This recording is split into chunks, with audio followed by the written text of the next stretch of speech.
నమస్తే రేవంత్. నమస్తే sir. Revanth, welcome to market weekend outlook. So ఇవాళ 5th సెప్టెంబర్ ఫ్రైడే. ఒకసారి వీకెండ్ మార్కెట్లు ఎక్కడ క్లోజ్ అయినాయో చూద్దాం రేవంత్. సెన్సెక్స్ విషయానికి వస్తే కేవలం 7 పాయింట్ల నష్టంతో 80,710 వద్ద మార్కెట్ క్లోజ్ అయింది.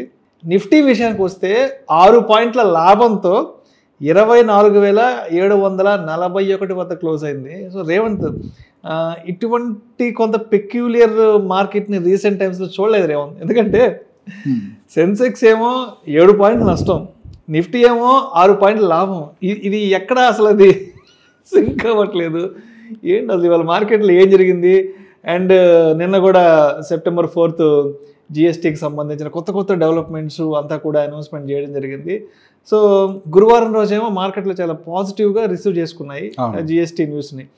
బట్ ఫ్రైడేకి వచ్చేటప్పటికి ఏంటో అర్థం కావట్లేదు. So what exactly equity markets are expecting from the GST 2.0?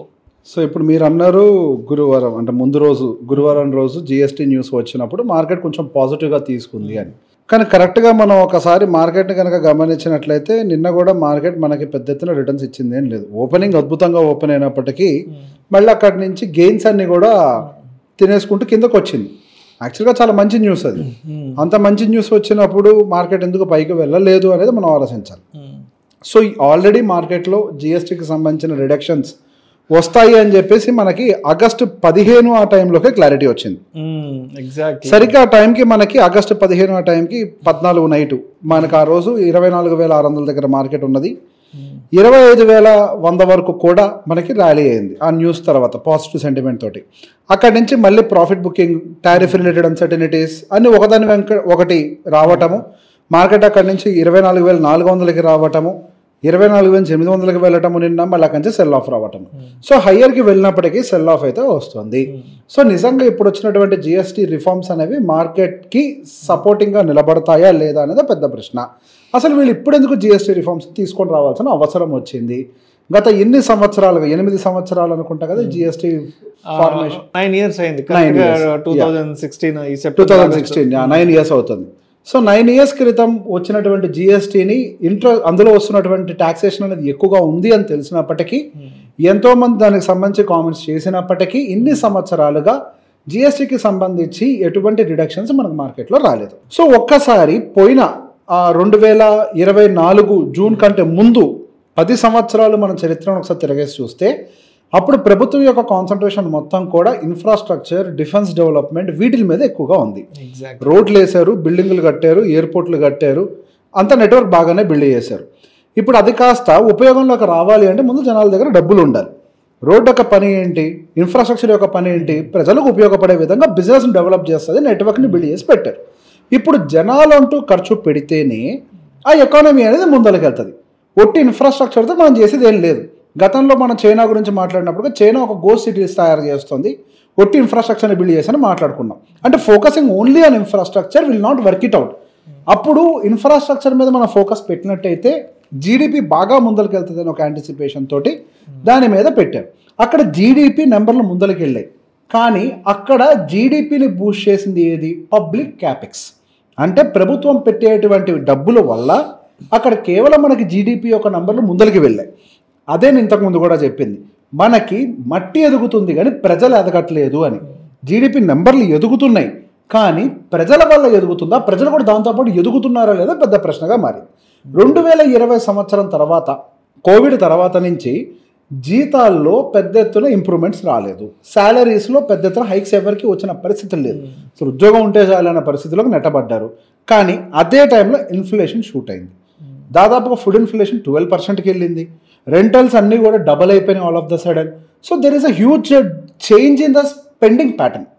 And దాంతోపాటుగా జనాల యొక్క స్పెండింగ్ ప్యాటర్న్ ఏది కేవలం అక్కడ మనకి ఇన్ఫ్లేషన్ వల్ల పెరగడం వల్ల వచ్చిన స్పెండింగ్ ప్యాటర్న్ ఒకటే కాకుండా జనాలు ఖర్చు పెట్టే విధానంలో కూడా 2020 సంవత్సరం తర్వాత మార్పులు జరిగాయి. ఈ డిజిటలైజేషన్ జరగటము, వాళ్ళు ఆన్లైన్ షాపింగ్లు పెంచుకోవటము, క్రెడిట్లు తీసుకోవటము, లోన్స్ పెరగటము. సో ఇదంతా ఓవరాల్గా ఏం చేసింది అని అంటే కన్సంప్షన్, పబ్లిక్ కన్సంప్షన్ ఏదైతే ఉందో, అంటే మనం జనాలు ఏవైతే ఖర్చు పెడతామో ఆ ఖర్చు పెట్టే దాని మీద ప్రభావం చూపించడం మొదలుపెట్టింది. వాళ్ళకు వచ్చే జీతం తక్కువ, ఇన్ఫ్లేషన్ వల్ల ఖర్చులు పెరిగాయి, అండ్ దాంతోపాటుగా అప్పులు చేసి కూర్చున్నారు. ఇదంతా దేనికి దారితీసింది అని అంటే ఖర్చు పెట్టలేని సిచ్యువేషన్కి ఇక మీదట అనొక సిచ్యువేషన్కి దారితీసింది. ఇప్పుడు దాన్ని రెడ్యూస్ చేయడం కోసం అని చెప్పేసి గతంలో వాళ్ళు 2 రకాల పాలసీ చేంజెస్ చేశారు. ఒకటి ఫిస్కల్ పాలసీ చేంజెస్ అని అంటారు. ఏంటి, మనకి ఇన్కమ్ ట్యాక్స్ రిడక్షన్ ద్వారా కొంత లిక్విడిటీని ప్రజల దగ్గర పెంచే ప్రయత్నం. దాని ద్వారా 1,00,000 కోట్ల రూపాయలు మార్కెట్లోకి ఇన్ఫ్యూజ్ అవుతాయి ఇన్ ద నెక్స్ట్ 1 year. అంటే ఏప్రిల్ 2025 నుంచి మళ్ళీ మార్చి 2026 వరకు 1,00,000 కోట్లు మార్కెట్లోకి వస్తాయి. అదొక ప్రణాళిక. దాని తర్వాత మానిటరీ పాలసీ చేంజెస్ చేశారు. అంటే ఆర్బీఐ ద్వారా ఇంట్రెస్ట్ రేట్ రిడక్షన్ చేయడం ద్వారా, దాని ద్వారా సుమారుగా దాంతోపాటుగా సిఆర్ఆర్ కట్స్ కూడా చేశారు. సిఆర్ఆర్ కట్స్ అంటే cash reserve ratios for banks. వీటన్నిటి ద్వారా సుమారుగా 8 నుంచి 10 లక్షల కోట్ల రూపాయలు నిదానంగా మార్కెట్లోకి ఇన్ఫ్యూజ్ అవుతాయి. కానీ ఇక్కడ పెద్ద అమౌంట్ 8 లక్షల 9 లక్షల కోట్ల రూపాయలు మార్కెట్లోకి ఏవైతే ఇన్ఫ్యూజ్ అవుతున్నాయో అవి డైరెక్ట్గా కన్స్యూమర్ చేతుల్లోకి పోవు. అవి ఎవరైతే లోన్లు తీసుకున్నారో వాళ్ళకి మాత్రమే పరిమితం అవుతాయి. ఏదైతే ఇన్కమ్ ట్యాక్స్ రిడక్షన్ చేశారో అది ప్రతి ఒక్క సామాన్యుని ఇంపాక్ట్ చేయదు. అది కేవలం ఐటీఆర్ ఫైల్ చేసేవాడిని మాత్రమే ఇంపాక్ట్ చేస్తుంది. ఎగ్జాక్ట్లీ. అండ్ అది కూడా ఇప్పుడు నాలాంటి బిజినెస్ చేసేవాళ్ళు ఇయర్ ఎండింగ్ చేస్తారు. ఎంప్లాయీస్కి మాత్రమే టీడీఎస్ కట్ అవుతుంది. అసలు టోటల్గా ఆర్గనైజ్డ్ సెక్టార్లో పనిచేసే వాళ్ళ సంఖ్య ఎంత ఈ దేశం మొత్తంలో? గట్టిగా మొత్తం కలిపితే 5 నుంచి 10% కూడా ఉండరు. సో అది ఎంతమంది ఇండియన్స్ని ఇంపాక్ట్ చేయడానికి అవకాశం ఉంటుంది? దాని ఇంపాక్ట్ చాలా తక్కువ ఉంది. అది ఇండియన్ గవర్నమెంట్ రియలైజ్ అయింది. దాంతోపాటుగా టారిఫ్ యొక్క ఇంపాక్ట్ కూడా భారతదేశం మీద పడటము, 0.2% మందం మనకి జీడిపిలో ఇంపాక్ట్ ఉండే అవకాశం ఉంటుంది అని అర్థం కావటము, ఆ ఇంపాక్ట్ని కూడా తగ్గించే ప్రయత్నం చేయాలి. కాబట్టి దాన్ని బ్యాలెన్స్ చేసే విధంగా ఒకటి ఇండియన్ గవర్నమెంట్ ఏదైతే మా పర్టికులర్ కన్జంప్షన్ వీక్ అయిందని ఫీల్ అయిందో దాన్ని బూస్ట్ చేయాలి. రెండోది యూఎస్ టారిఫ్ రిలేటెడ్ ఇష్యూస్ వల్ల ఏదైతే మనకి జీడిపిలో తగ్గే అవకాశం ఉందో దాన్ని కూడా భర్తీ చేయాలి. ఈ రెండింటికి ఒక చెక్ పాయింట్ ఏంటి అని అంటే జిఎస్టీ రిడక్షన్స్ చేయడం. సో ఈ జిఎస్టీ రిడక్షన్స్ అనేవి గతంలో 4 స్లాబ్ నుంచి 2 స్లాబులు తీసుకొచ్చారు. ఇది అందరికీ తెలిసిన వార్తే. సో దీని ద్వారా మార్కెట్లోకి ఎంత డబ్బులు ఇన్ఫ్యూజ్ అయ్యే అవకాశం ఉంది? సుమారుగా 30 నుంచి 40 వేల కోట్ల రూపాయల వరకు మార్కెట్లోకి ఫ్రెష్ ఇన్ఫ్యూజ్ జరిగే అవకాశం ఉంది. సో ఈ 30 నుంచి 40 వేల కోట్ల రూపాయలు నిజంగా ఇండియాని, మన ఇండియన్ కన్జంప్షన్ స్టోరీని ముందుకు తీసుకెళ్లే అవకాశం ఉందా? ఇదో పెద్ద ప్రశ్న. సో ఈ విషయం అర్థమైన తర్వాత నిన్న మార్కెట్లో గ్యాప్ అప్ అయినప్పటికీ పైనుంచి సెల్లింగ్ ట్రిగ్గర్ అయింది. ఇవాళ కూడా మార్కెట్లు కొంత పైకి వెళ్ళే ప్రయత్నం చేసినప్పటికీ మళ్ళీ పైనుంచి సెల్లింగ్ ట్రిగ్గర్ అయింది. నిజంగానే ఇది ఇండియన్ కన్జంప్షన్ స్టోరీని ముందరికి తీసుకెళ్లే అవకాశాలు ఉన్నాయా లేదా అనేది ఒక పెద్ద ప్రశ్న. అది ముందరికి తీసుకెళ్తుందా లేదా అనేది మనకి డిసెంబర్ తర్వాత జనవరిలో వచ్చేటువంటి రిజల్ట్సే మనకి డిక్లేర్ చేస్తాయి. సెప్టెంబర్ అయిపోయింది, ఒక రకంగా సెప్టెంబర్ సీజన్. సెప్టెంబర్ 22వ తారీఖు కదా మనకి జిఎస్టీ ఇంప్లిమెంట్ అయ్యేది. అప్పటికి మనకు క్వార్టర్లీ రిజల్ట్స్ కంప్లీట్ అవుతాయి. సో ఎటువంటి మార్పులు మనకి నెంబర్స్లో, కార్పొరేట్ నెంబర్స్లో కనపడవు. కాబట్టి మనకి ఏదన్నా నెంబర్స్ కనపడాలి అని అంటే అది డిసెంబర్ క్వార్టర్ తర్వాత వచ్చేటువంటి నెంబర్స్లో, అంటే Q3 రిజల్ట్స్లో మాత్రమే దాని యొక్క ఇంపాక్ట్ ఉంటుందో ఉండదో నిర్ణయించబడుతుంది. సో అప్పటి వరకు మార్కెట్స్లో అయితే జిఎస్టీ వల్ల వచ్చేటువంటి ఇంపాక్ట్ ఇమీడియట్గా ఉండదు అనేది మార్కెట్ నమ్మేసింది. ఇమీడియట్గా ఉండదు అనే ఉద్దేశంతో మార్కెట్ పైకి వెళ్ళటానికి ఇష్టపడట్లేదు.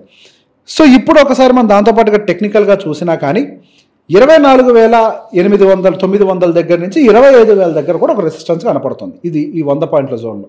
నిన్న మార్కెట్ ఆ జోన్లో ఓపెన్ అయిన దగ్గర నుంచి ఓపెన్ ఈజ్ ఈక్వల్స్ టు హైని ఫామ్ చేసి అక్కడి నుంచి సెల్లింగ్ ట్రిగ్గర్ అయ్యి మార్కెట్ కిందకి రావడం మొదలుపెట్టింది. అండ్ డౌన్ సైడ్కి వచ్చేసరికి గతంలో ఉన్నటువంటి సపోర్ట్స్ 24,300, 24,450 ఈ పాయింట్ల దగ్గర సపోర్ట్ తీసుకునే అవకాశం ఉంది మనకు 1 డే టైం ఫ్రేమ్ ప్రకారం. అదే వీక్లీ టైం ఫ్రేమ్ ప్రకారం చూసినప్పుడు మనకి మార్కెట్ ఒక డౌన్ ట్రెండ్, ఏది ఒక షార్ట్ టర్మ్ డౌన్ ట్రెండ్ కాదు, వీక్లీ టైం ఫ్రేమ్స్లో ఒక డౌన్ ట్రెండ్ పెద్ద ఎత్తున ఫార్మేషన్ జరిగినట్టుగా ఉంది అని గతంలో కూడా చూపించాం. సో డౌన్ ట్రెండ్లో ఉన్నప్పుడు మనకి సాలిడ్గా ఎవిడెంట్గా మార్కెట్కి మంచి జరుగుతుంది అని లేనప్పుడు ఇటువంటి న్యూస్లు అప్సైడ్కి తీసుకెళ్ళవు మార్కెట్ని. ఎటువంటి న్యూస్లు వచ్చినా మార్కెట్ని కింద పడేస్తూనే ఉంటాయి. అదే డౌన్ ట్రెండ్ మార్కెట్ అంటే. పూర్తిగా దాని కంట్రీకి సంబంధించిన demographic situations, economic situations, fundamentals అన్ని మారిపోయే నమ్మకం మార్కెట్కి కుదిరేదాకా ఈ డౌన్ ట్రెండ్లోనే మార్కెట్ ఉంటుంది. డౌన్ ట్రెండ్ అని అంటే మార్కెట్ కిందకి పడిపోతుంది అని కాదు, మార్కెట్ పైకి వెళ్ళేదానికంటే కిందకి వెళ్ళడానికి ఎక్కువ ఇంట్రెస్ట్ చూపిస్తుంది. అంటే రిటర్న్స్ అనేవి ఎక్కువ వచ్చే అవకాశాలు లేవు. మార్కెట్ అనేది ఇక్కడి నుంచి టూ మచ్లోకి వెళ్లకుండా ఒక కన్సాలిడేషన్ ఫేజ్లో మనకి రిటర్న్స్ అనేవి దాదాపుగా తగ్గించే ప్రయత్నం చేస్తుంది. సో మనకి 2024 సెప్టెంబర్ నుంచి మార్కెట్లో రిటర్న్స్ లేవు. ఇప్పుడు కూడా మనం దాదాపుగా 1 year పూర్తి చేసుకున్నాం మనకి మార్కెట్లో రిటర్న్స్ రాక. కనీసం అంటే మనకి ఎఫ్డి మందం వడ్డీ కూడా రాలేదు. దానికి తోడు మార్కెట్లో ఆల్ టైమ్ హై నుంచి ఒక 5% 6% లోవర్ సైడ్లో ఉన్నాయి. లాస్ట్ ఇయర్ ఎఫ్డి రిటర్న్స్ రాలే, మరి ఇంకొక సంవత్సరం స్టార్ట్ అయింది, మరి ఈ ఇయర్ కూడా ఎఫ్డి మందం రిటర్న్స్ రావాలి కదా. సో లాస్ట్ ఇయర్ 7% పెండింగ్ ఉంది ఎఫ్డి మందం రిటర్న్స్ మినిమమ్, ఈ ఇయర్ ఇంకో 7% పెండింగ్ ఉంది, మరి దానికి తోడు మార్కెట్ ఇంకో 5% డౌన్లో ఉంది. అంటే ఓవరాల్గా 7 + 7 14, 14 + 5 దాదాపుగా 19% ర్యాలీకి అయితే మార్కెట్ పెండింగ్ ఉంది. కానీ ఆ ర్యాలీ డిసెంబర్ కంటే ముందు వస్తుందా అంటే దానికి అవకాశాలు తక్కువ. డిసెంబర్ రిజల్ట్స్ని బేస్ చేసుకొని ఆ 18-19% ర్యాలీ డెఫినెట్గా వస్తుంది, కానీ ఇమీడియట్గా వచ్చే అవకాశాలు అయితే లేవు. అది డిసెంబర్ నెంబర్ని పరిశీలించిన తర్వాతనే మార్కెట్ ఒక డెసిషన్ తీసుకుంటుంది, నెంబర్లో ఏమైనా రివైవల్ ఉంటుందా అని. అండ్ దాంతోపాటుగా ఒకసారి ఓపెన్ ఇంట్రెస్ట్ డేటా మనం గమనించిన అంత స్ట్రాంగ్ జిఎస్టీ రిఫార్మ్స్ వచ్చినప్పటికీ మార్కెట్లో ఉండేటువంటి ప్లేయర్స్ 25,000, 24,900, 24,800 ఈ 3 స్ట్రైకుల దగ్గర విపరీతంగా కాల్ రైటర్స్ ఇక్కడ కూర్చొని ఉన్నారు. మరి జిఎస్టీ రిఫార్మ్స్ ఇంత స్ట్రాంగ్గా వచ్చినప్పుడు వాళ్ళు ఎందుకు మార్కెట్ పైకి వెళ్ళదు అని ఒక ఇందులో ఉన్నారు అని అంటే దాట్స్ ద ప్రీవియస్ అనాలిసిస్. ఈ రిఫార్మ్స్ ద్వారా డైరెక్ట్గా మార్కెట్లో పెద్ద ఎత్తున ఇన్స్టాంట్ ఇంపాక్ట్ అయితే ఉండదు, కొద్దిగా వెయిట్ చేసి చూద్దాము అని. సో ఈ వీక్ తీసేసి ఆ పై వచ్చే వీక్ అంటే అప్కమింగ్ నెక్స్ట్ 4-5 వీక్స్కి సంబంధించిన డేటాను క్లబ్ చేసి చూసిన ఓపెన్ ఇంట్రెస్ట్ డేటా ప్రకారం 25,000 is a strong resistance. Even technical అనాలిసిస్లో కూడా 25,000 దగ్గర మనకి స్ట్రాంగ్ రెసిస్టెన్స్ అనేది కనపడుతుంది. సో పైకి వెళ్ళినప్పుడల్లా అంటే సెల్ ఆన్ హైస్ అంటే మనకు మార్కెట్ పైకి వెళ్ళినప్పుడల్లా కానీ మనం మార్కెట్లో సెల్లర్స్ యాక్టివేట్ అయ్యే ప్రయత్నం చేస్తున్నారు. సో గోయింగ్ ఫర్దర్ మార్కెట్లో కన్సాలిడేషన్ కంటిన్యూ అవుతుంది. మార్కెట్లో ఇప్పుడప్పుడు రిటర్న్స్ యాంటిసిపేట్ చేయడానికి లేదు, కానీ ఓపిక పట్టిన వాళ్ళకి మాత్రం ఈ 2 సంవత్సరాలకు సరిపడే రిటర్న్స్ ఒకేసారి ఇచ్చేస్తారు. సో కన్క్లూజన్గా మండే మార్కెట్ ఓపెనింగ్ బెల్ టైంకి సో ట్రేడర్స్ ఇన్వెస్టర్స్ ఎలా సిద్ధంగా ఉండాలి అంటారు క్లోజింగ్గా? మార్కెట్లో సోమవారం రోజు కూడా పెద్ద ఎత్తున అప్ సైడ్ మూవ్ రాదు. ఒకవేళ మార్కెట్ గ్యాప్ డౌన్ పెద్ద ఎత్తున అయినా కానీ బయ్యింగ్ వచ్చి పైకి వెళ్తుంది, ఒకవేళ గ్యాప్ అప్ అయినా సెల్లింగ్ వచ్చి కిందకు వస్తుంది. దీన్ని కన్సాలిడేషన్ ఫేజ్ అని అంటారు. సో ఒకవేళ నిజంగానే జిఎస్టీ ఇంపాక్ట్ కనుక మార్కెట్ మీద ఉండుంటే ఎఫ్ఎంసీజీ సెగ్మెంట్ బాగా ర్యాలీ అయి ఉండాలి. దానికి ఆపోజిట్లో ఈరోజు ఎఫ్ఎంసీజీ సెగ్మెంట్లో సెల్లింగ్ ట్రిగర్ అయింది. అంటే పూర్తి స్థాయిలో ఎక్కువ బెనిఫిట్ తీసుకుంటుంది ఆటో సెగ్మెంట్. రీసెంట్గా ఆటో సెగ్మెంట్లో బాగా సెల్లింగ్ ప్రెషర్ కూడా రావటము, ఇదంతా కూడా దాంతోపాటుగా ఒక 10% రిడక్షన్ ఓవరాల్గా ఇప్పుడు పెద్ద కార్లో కూడా 10% వరకు కూడా ప్రైసింగ్ తగ్గటము, ఇదంతా కూడా ఆటో సెగ్మెంట్ కొద్దిగా బూస్ట్ చేసింది. సో ఈ వారం మొత్తంలో ఆటో అండ్ మెటల్ అయితే టాప్ హీరోస్గా నిలబడ్డాయి. ఎఫ్ఎంసీజీ సర్ప్రైజింగ్లీ డౌన్ సైడ్ వచ్చింది. సహజంగా ఇట్లాంటిది జరిగినప్పుడు ఎఫ్ఎంసీజీ అండ్ కన్సంప్షన్కి బాగా బూస్ట్ వస్తుందని అనుకున్నాం, కానీ అది కొంతవరకు దెబ్బ అయితే తీసింది. సో ఇది చూసినప్పుడు అర్థమైంది ఏంటి అంటే మార్కెట్ పరుగులకి రెడీగా లేదు. సోమవారం అంటే నెక్స్ట్ వీక్ మొత్తంలో కూడా మార్కెట్ కన్సాలిడేషన్ కంటిన్యూ చేస్తుంది with 25,000 on the higher side, 24,400 on the lower side. Thank you so much Revanth. Most welcome అండి.